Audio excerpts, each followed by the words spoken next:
This is Straight Talk with it live medium Greg Fann, the Preacher Man, and his sidekick Shanan Jones. Frank discussions of issues affecting the ATL, Fulton County, the state of Georgia, the nation, and around the world. And now, here they are, live and in living color, the team of Jones and Fann, the Preacher Man. Welcome today to another edition of Straight Talk with yours truly, Greg Fann, the Preacher Man. And I am on the beach by myself, and Shanan is somewhere. Where are you, Shanan? I'm on the beach. Whatever beach you on, I don't see no water, nothing like that. I see some trees. It's a different kind of beach, but trust me, I'm on the beach. Okay, all right, then you're on the beach. All right. Life is a beach. Life is a beach. Okay, life is a beach. All right. Listen, we thank you so much for joining us here at Straight Talk. Thank you. Thanks so many of y'all for your comments and your viewing. And let's get those numbers up. Subscribe. Don't forget to subscribe to the channel. Subscribe don't cost you anything. Like it, make comments. We love to hear from you. Today's going to be a little different program because Shannon and I are going to have some dialogue today. And we're going to be dialoguing and talking about what's going on with all this killing, the killing of the kids in school, Tulsa, Oklahoma yesterday, the other day, the shooting of the hospital in Tulsa, where Black Wall Street was, and how they killed all the black people then in Tulsa. Now, this gun and this killing is just getting totally out of control. So Shannon and I, we're going to talk a little bit about that, and a little bit later, we'll be talking about it on the other side after Mrs. C. Hi, Miss C here with your 3-minute news blast or more. Hey Greg, hey Shanan. Hope you're doing well. Hope everyone out there is doing well. Well, listen, let me tell you about a few things. Calling all fathers, stepdads, grandfathers, uncles, big brothers, and father figures. There's going to be a big Father's Day cookout on Sunday, June 19th, beginning at noon in the parking lot of the Thomas Drug and Maxway Shopping Center at 2704 Jefferson Street in Austell, Georgia. For more information, or you may want to volunteer, contact Ms. Swanson at 404-454-9347. Join us in celebrating our fathers in the community, and everything is free. How about that? Okay? Join the City of Praise Church at 4280 Ben Hill Road in College Park for their Pastor's Appreciation, honoring Dr. Ellery Freeman Sr. That's Sunday, June 5th, beginning at noon. The guest preacher is Pastor Jarius Dorsey. Okay, let me tell you about something that's also real important. The Flipper Forum of Flipper Temple AME Church at 580 Atlanta Student Movement Boulevard will honor their 2022 graduates Sunday, June 19th during the 10:45 a.m. service. We are so proud of our graduates and look forward to their continued success. You can join us live in the sanctuary, or you can go on YouTube, or you can visit our website to view the service, and that's at flippertempleame.com. You can also call the church at 404-522-5080 to get more information. Reverend Gregory Vaughn Eason is pastor. Now listen, I've got a lot of free things I want to tell you about, but first I got to tell you, this is the 21st time that I have recorded this spot because Greg didn't like it. He wanted me to do it a certain way, and then when I tried to do it a certain way, I had to do it another way. So I'm having a fallout, brain fallout anyway. But anyway, I guess he just wanted it right. But anyway, let me tell you about some free stuff you can do around the city. You can do what's called geocaching. Now, geocaching is like a scavenger hunt for adults. And all you need to do is download the app. That's geocaching.com. That's geocaching.com. And then you're on your way. You just follow the coordinates and the clues to find hidden containers all around any neighborhood, and they're placed there by geocaching community members. Now you can go, like I said, you can go to geocaching There's about 1,800 geocachers around the city. If you're lucky enough to find one, you can leave your name in the logbook and check out who's been there before you. Sometimes you'll find caches visited by people from all over the world. How about nature photography? You know, the pretty little birds and pretty little butterflies, you could capture them, and you could also take those pictures and you could blow them up, and they look lovely on your wall in a beautiful picture frame. While I'm thinking about that, I may do that myself. That would be really, really wonderful. Hey, how about exploring your neighborhood? You see those historical markers up, and you're driving by and you don't have time to read. Well, those historical markers, they represent something significant happened there, and maybe they've torn down the building or whatever was there, but the marker is there to remind you that this once happened or this once was here. So take a look at those markers in your neighborhood and start keeping a log. Hey, And I want to tell you about one more thing. I've got a lot of things to tell you about that are free, and I'll be giving them to you later on, maybe next time. And you can go stargazing. How about looking up at the stars and picking out the constellations? And I remember when I was a kid, I used to I learned the constellations, and I used to go out in the yard and pick out the Big Dipper and the Little Dipper, and so that's a lot of fun. You can do that with the family, or or by yourself, and it's all in fun, and it's all free. Okay, now I'd like for you to do 4 things for me. That is to I want you to like us. I want you to share us. I want you to leave us comments. And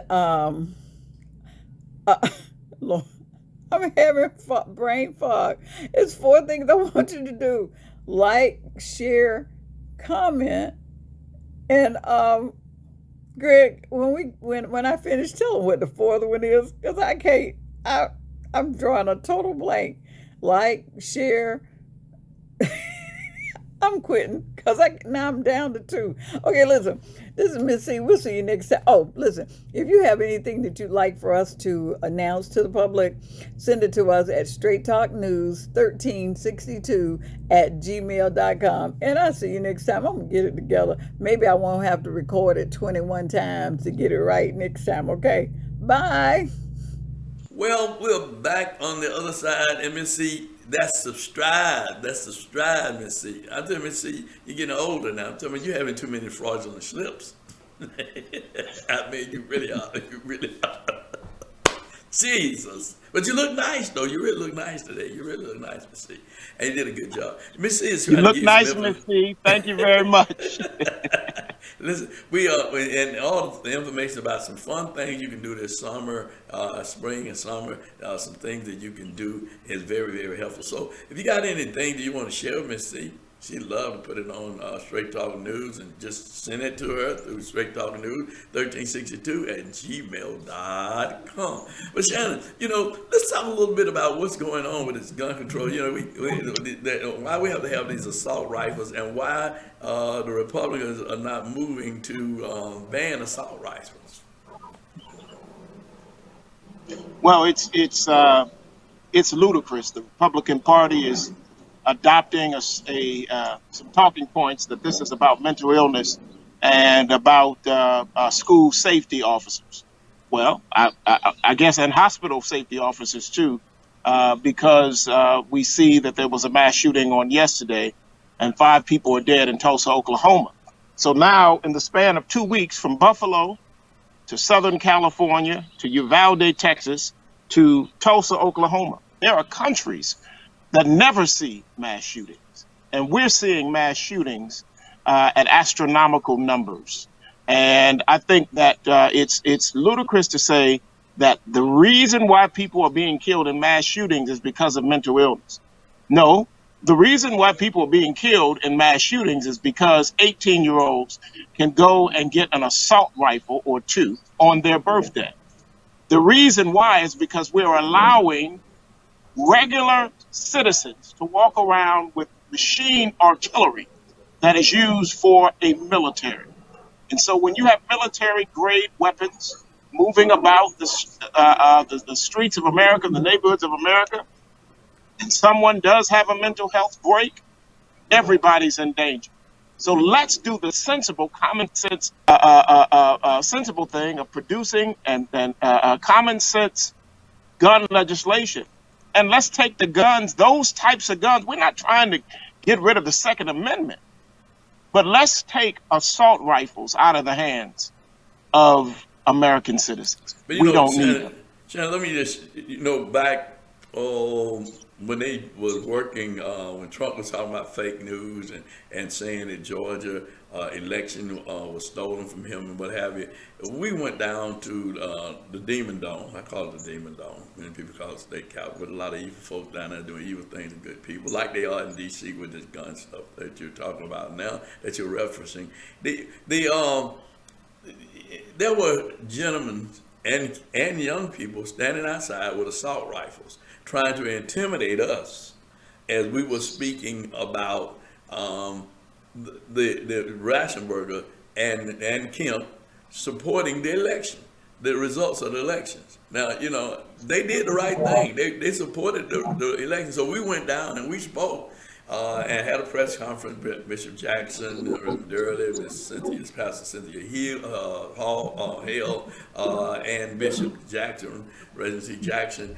We all spoke about and held them for their holding their position on making sure that Georgia's election was fair. And they had people out there with assault rifles standing around, trying to intimidate us about what we were doing. And that could have easily been a melee. They could have killed us. And walk around with them on their shoulders. It's crazy that people can walk around with assault rifles, pistols, dangerous enough, but assault rifles where you can kill 21 kids, 21 little kids with those assault rifles, innocent kids, and not mention the ones that were wounded. That we must come up with a common sense party, because obviously the Republican Party and the Democratic Party, they can't come together on common sense. So we need to create a third party that's dealing with common sense and how we deal with common sense here in America, because we are becoming too far to the left, the right, or whatever, but we need to be back to the middle of the road and dealing with the issues that affect the people here in this country, no matter what their race is, no matter what their nationality is. If they're American citizens, we all ought to be granted the same rights and the same privileges of freedom. And we say we're the land of the free and the home of the brave, but look like we're not the land of the free anymore, because you're not free to go anywhere, because you don't know if you're going to be shot or killed. You can't go to a supermarket and even buy groceries. You can't go to a restaurant and sit down and have a decent meal. You can't go to the mall to shop because you may be gunned down. Where can you go? A movie? The movie theater? Where can you go? It's everywhere you go, there is violence. Nothing is sacred anymore here in this country. And they ought to see that those assault rifles are definitely taking out a lot of people at one time. So it's just, people are heartless. They're just heartless. They don't care. And these are people so-called Christians. Many of them, they're Christians. The pastor in Tennessee who said that people can't come to his church who are Democrats. Come on. You're supposed to be seeking out the lost, saving souls, not stuck on a party. The church is supposed to be about bringing morality and a conscience to people that they don't want to kill, they don't want to steal, they don't want to do these things, because that's what the Bible teaches. The law, the Ten Commandments. Have we forgotten the Ten Commandments? Have we forgotten the Ten Commandments, Shannon? Have we forgotten them? I think we have, and I think it's because of the twist of moving into a cultural God system where basically the culture is the God, and so our politics and everything run around the culture of that. You mentioned going to the barber shop. Well, we know there was a shooting in Atlanta at the Camp Creek Marketplace in East Point, actually, on this past week. And I happened to go to the store where this happened. It was right next to the Publix at Camp Creek Marketplace. There's a barbershop right there in the same plaza. And Well, I actually, it's not watched East Point. people. Actually, it's not East Point. That's the city of Atlanta. City of Atlanta. Okay, That's the city of City of Atlanta. Atlanta. Yeah. Yeah. So I literally watched um I watched people walk over where this man was gunned down hours before to go about their lives, to go Mm. get chicken and toilet paper and juice and wine and whatever it was that they needed. It was as though nothing, uh, nothing anti-sacred had happened there. And what it tells me is that we are moving in a place where we're normalizing hell. We're normalizing That's hell at on the earth. that's at again. That's at the Demon Dome. It's Well, it's leaving the demon they're zone. It's yeah. at Camp Creek Marketplace. Yeah, I mean, It's but I'm it's just it's saying, it's but it starts at the demon dome because the demons are creating legislation. They create people, they feel that they can do what they do these things, and nothing's gonna happen to them. Nothing's gonna happen to them. yeah, yeah, But we yeah. forget that there is a day of reckoning. You know, we are preachers, right? This is street talk. There is a day of reckoning. There is a day of reckoning for whatever you do. There is a day of reckoning. There is a higher power that controls everything. You know, so I mean, this is straight talk for me. You know, because if people understand what's in the end. Shannon talks about me being a heaven and hell preacher. And most people say I'm a heaven and hell preacher, but I believe in heaven. I believe in hell. I believe that there's a life after death, and I believe that we have moved away from the message of life after death. We moved away from the message of the Ten Commandments, which the laws were founded on. The laws of the land was founded on them. Hammurabi's code, those code of laws that was first written was written based on the Ten Commandments. I mean, so now we move so far from the fear of God. We'll say, God bless America, the home of the land, the free and the brave, and all these things that we say, and yet, but our actions from those who sit in authority, in positions of power, and then they sit in them and then they say, well, I can't do nothing because they won't let me do nothing. But are you trying to live up to what you should be doing and not Right. sitting And to I go think along I to get and I along? think to and I think to your notion of a third party, I think that that yes, I don't say it begins at the demon dome because people have to go in there with their own morals and ethics when they walk in there.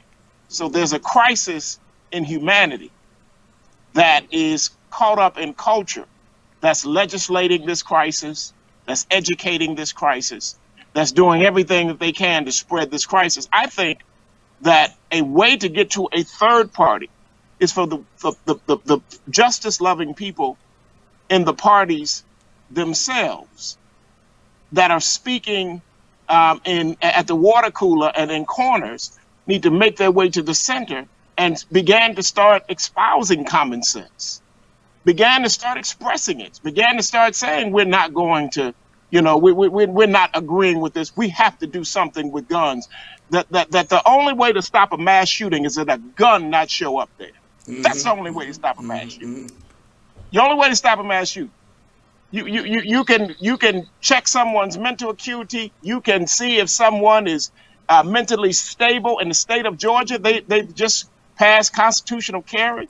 So how do you know who's mentally? No one has to bring any papers Nothing. to say. Only way to stop a mass shooting is to take the. The only way to stop a mass shooting is to give a good gun give a gun to a good guy to shoot the bad guy. No, the way to stop a mass shooting is that the guns not be as available, the mass killing machines not be as available as bicycles and bubble gum. Let me ask you a question to You should start. not be able to walk in Walmart, get some butter, get some eggs, go get some swim trunks, and by the way, let's go pick up a AR-15 in Walmart. Well, let me ask you a question, though, Shannon. As we're looking at this, yeah. You make a valid point, but isn't there a country And we Okay. probably don't have Well, time to get into all this. when I got down, but I want to ask you a question. I just want to stop just for 1 minute. Isn't there a country, and I can't remember, that the police don't even have guns? Nobody has guns. They have billy clubs or what have you. I can't remember what the country that is, that they don't even have weapons. Allow weapons. Well, you mean that you can't have a weapon in Great Britain. Right, Great Britain. The police don't carry guns there. Right. Trudeau in Canada just is just did a legislation to bar handguns for anybody. Right. No handgun. You can't have a handgun in New York. You can't have a handgun in New York City. You can't walk around with a gun in New York City. So, this is something that is baked into the culture of the fear of losing whiteness. And the bearing of arms are not to shoot deer, but to protect whiteness and to preserve a race. And they found a way to legislate. That's what the mass shooting is. That's not the mass shooting, but that's why the guns. And that's something that we really have to deal with. Because at some point, the country does have to become a melting pot. Despite trying to bring in away, to put some more cream in the coffee of America. The country has to become a melting pot. You see that on all the commercials, where they'll have a black father and white mother, white mother, black father, baby. They're trying to show the melting pot of America. But the gun situation is out of fear, and the fear of protecting a race, and that's racism. And that's really what's at the core of all of this when we dig down to it. Well, I agree with you. Let black folks let us start going to buy AR-15s. Yeah. Come on, let's lead a million-man march to go get AR-15. Let's show up in Washington with our AR-15s. Yeah. And call it the Second Amendment Brother and Sister March. And listen, and say we coming to tour the Capitol. We coming to tour. Yeah, we're gonna come to tour. We're gonna take 1 million men and we're gonna bring in and women. guns and we're gonna tour the Capitol. We're going to tour the Capitol with our Second Amendment rights, with our assault rifles. Hey, even better still, the NRA, right?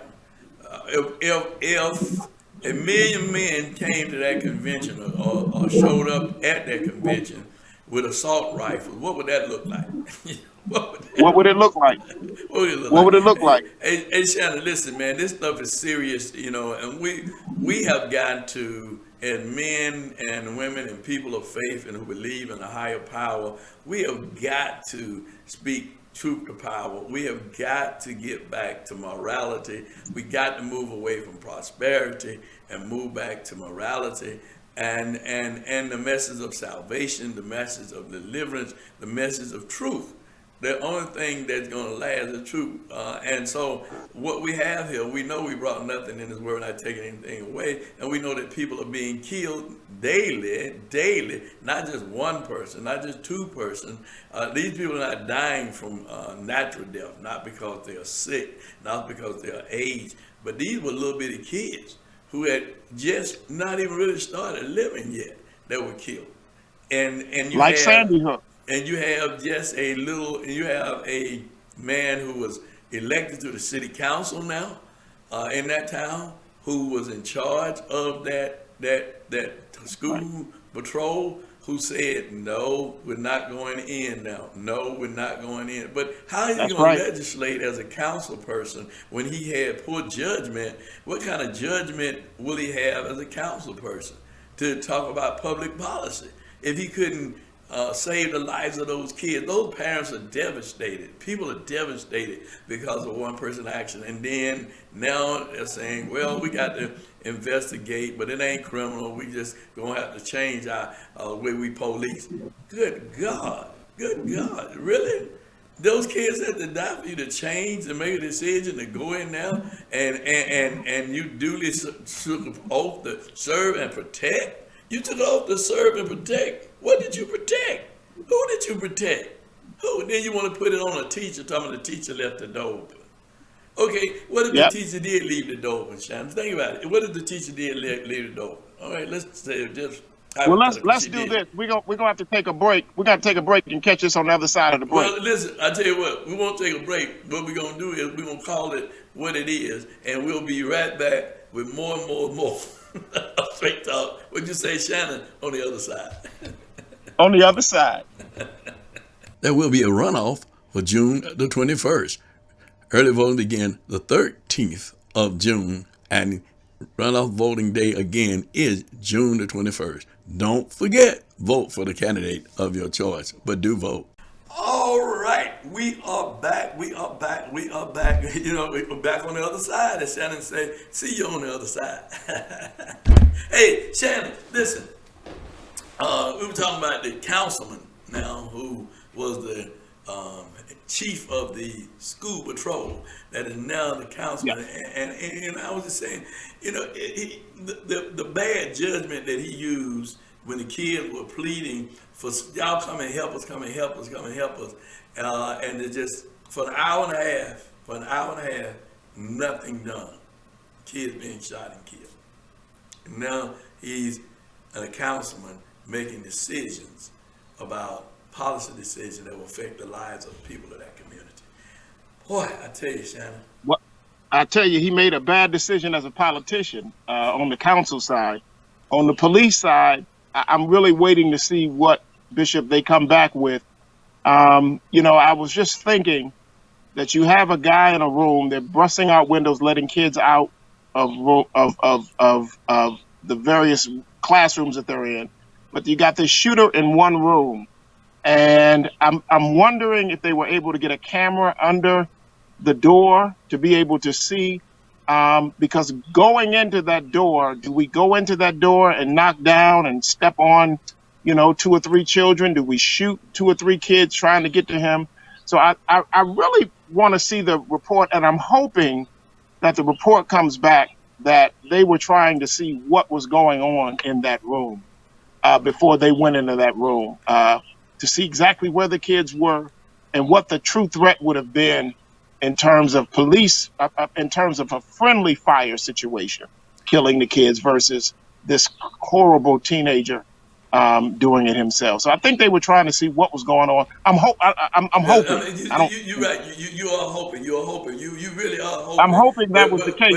Because other than that, you really are hoping, Shannon. yeah. You really are Other than that, I don't know why you would want to do that. But I know that if you've got 19 children on the other side of a door, you can't just kick the door in and start shooting. Well, actually, You got to know what's in that room. Yeah, actually, we're 21, and I understand what you're saying. I do understand what you're saying. But let's back up for just a minute. The governor had to recant his statement because he was given erroneous information. He had to. The chief of the Texas Ranger, he had to back up on his statement because he was given erroneous information. Now, let's just be clear. This whole thing is, well, we're going to look at the way we're policing and change the way we're policing.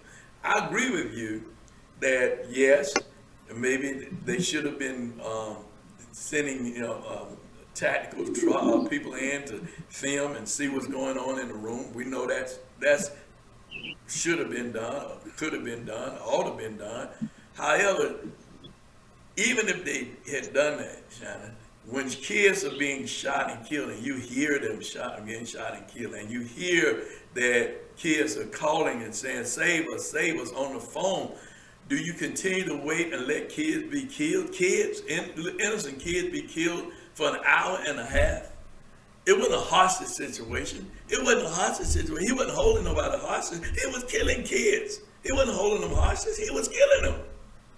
I mean, let's if he was holding them hostage, that would be a different scenario in my mind, that they would look to see and try to negotiate with him to let the kids go. But he was killing kids, killing them. Well, I think it was the Border Patrol that was he the Was he the school's police chief? He was Was the he the school police police chief of chief. Right, right. school School police chief? police Yeah. chief. Right, So right. I believe it was Border Patrol that eventually showed up, and they said, we're gonna buck whatever the authority is. We're going in, Was it Border and so Patrol or they the Texas decided to go. Rangers? Was it Texas Rangers or the Border Patrol? I think it was I Texas think it was a Rangers. combination of Border Oh, okay, Patrol and Texas okay, Rangers. okay, okay, But I do know Border Patrol was on the site, okay.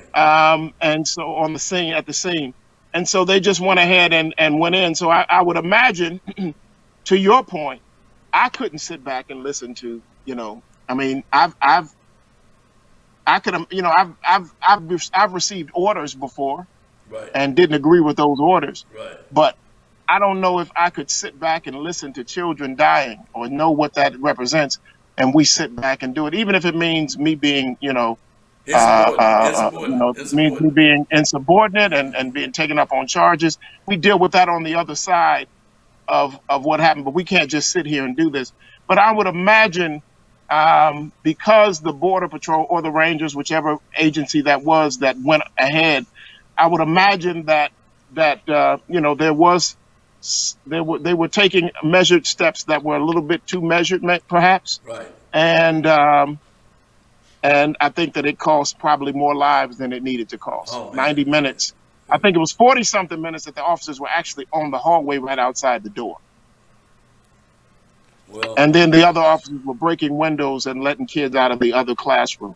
well, I tell you what, they could have Yeah. given their guns to the parents and they would have gone in and what you talking about? and They would cleared it have, out.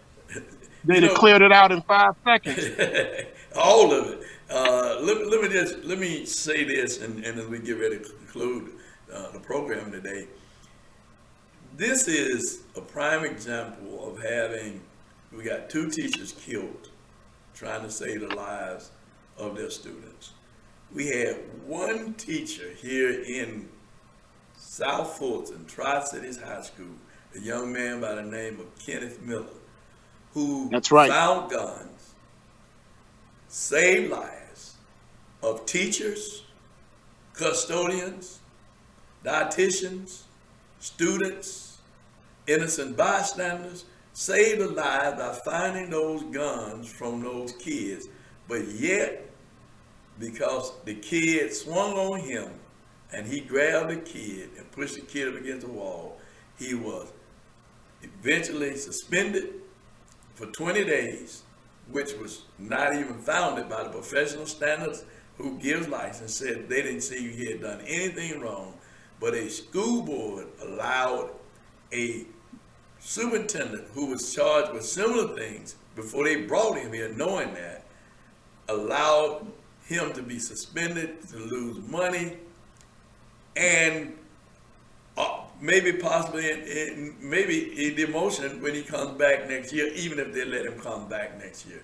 I'm saying, what is going on here? What's the standard here? This man saved lives.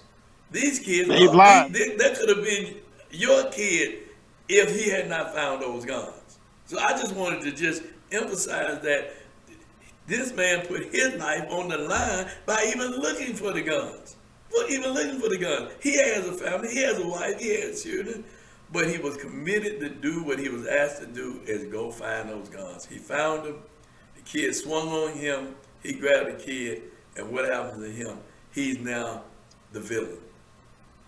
But your kids went home, the teachers went home, nobody lost their lives, nobody was injured, because he protected and helped in that case. So That's right. That's right. And the kid who swung on him was an assumed shooter, because that child had a gun that he took off of her. So it could have been all those cameras in front of Tri-Cities High School. Could have. And all those parents could have been crying and saying, can we get in? And all the East Point police and the SWAT team and everybody coming out to surround that building to try to see what's going on with the shootout, and some students barricaded in the rooms and this, that, and teachers said, who's hit? Is my child okay? Is my wife okay? Is my husband okay in that room? Now, look at the scene that we have seen so many times in all these cities. And then let's roll the tape back. Whoa! No shooter. No shooting. No shooter. No shooting. No crying. No nothing. Why? None of that. Because this one man caught it Kenneth before it Miller. happened. Kenneth Miller. And what do you do to Coach Kenneth Miller? You demote him for political purposes. So we can't get off of this fight. Man, we can't get off of this fight. He hit me up the other day and let me know that he lost over $8,000. Why is he being penalized? For being prudent and professional. Well, we're not going to let it go. And this is Straight Talk. We need you to join us to help protect our teachers, because we're going to lose good teachers. We're going to lose people that want to be in the school system because of this very same thing. It happened there, and it's happened in other places, and we need to make sure that our kids are protected, and our teachers are protected, our custodians are protected, our dietitians are protected, and everyone that goes in and out of that school is protected. They don't have to worry about the threat of being killed by an 18-year-old or a 13-year-old or any year-old.